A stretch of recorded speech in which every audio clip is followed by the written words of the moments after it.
زمانہ قدیم میں ایک وسیع و عریض سلطنت تھی جس پر شہزادہ رافع کی حکمرانی تھی۔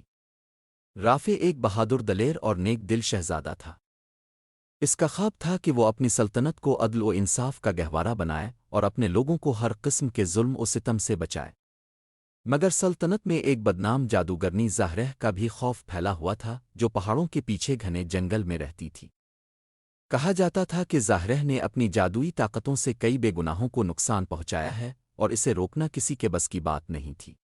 ایک دن شہزادہ رافع کے دربار میں ایک بوڑھی عورت روتی ہوئی آئی۔ اس نے بتایا کہ اس کی جوان بیٹی کو زاہرہ نے اپنے جادو کے زور پر اغوا کر لیا ہے اور اب وہ اسے اپنی جادوئی طاقتوں میں استعمال کرنا چاہتی ہے۔ بوڑھی عورت کی حالت زار دیکھ کر شہزادے کا دل پگھل گیا۔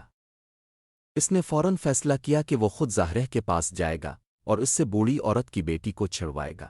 درباریوں نے شہزادے کو خبردار کیا کہ زاہرہ نہایت خطرناک جادوگرنی ہے اور اس کا سامنا کرنے کا مطلب موت کو گلے لگانا ہے۔ لیکن رافع نے کسی کی ایک نہ سنی اور اپنی بہادری کے بل بوتے پر جنگل کی طرف روانہ ہو گیا۔ اس کے ساتھ صرف اس کی تلوار اور ایمان تھا کہ وہ حق اور سچائی کی لڑائی میں فتح یاب ہوگا۔ جنگل میں داخل ہوتے ہی شہزادے کو ایک عجیب سی خاموشی اور سنسان ماحول محسوس ہوا۔ درختوں کی شاخیں ہوا میں یوں ہل رہی تھیں جیسے کوئی سرگوشیاں کر رہا ہو۔ رافع نے اپنی تلوار مضبوطی سے پکڑی اور قدم آگے بڑھایا۔ جنگل کے بیچوں بیچ ایک پراسرار غار تھا جہاں زاہرہ کی رہائش گاہ تھی۔ غار کے دروازے پر عجیب و غریب نقوش کندہ تھے جو کسی پراسرار جادو کی نشاندہی کرتے تھے۔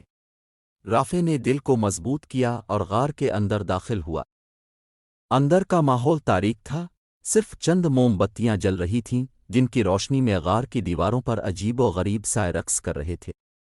اچانک ایک کرخت آواز سنائی دی، تم یہاں کیا کر رہے ہو شہزادے؟ یہ آواز زاہرہ کی تھی جو ایک اونچے تخت پر بیٹھی ہوئی تھی۔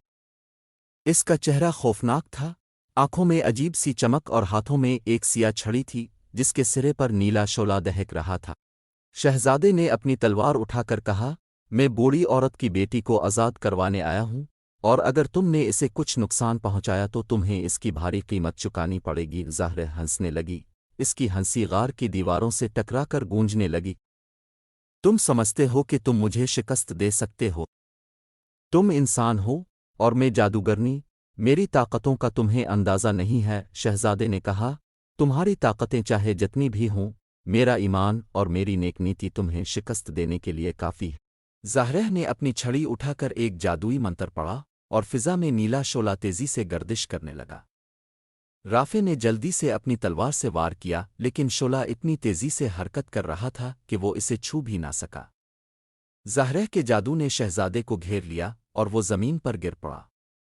اس کے جسم پر ایک ناقابل برداشت بوجھ محسوس ہونے لگا جیسے اس کے جسم سے جان نکالی جا رہی ہو۔ اچانک رافع کی آنکھوں کے سامنے ایک روشنی چمکی۔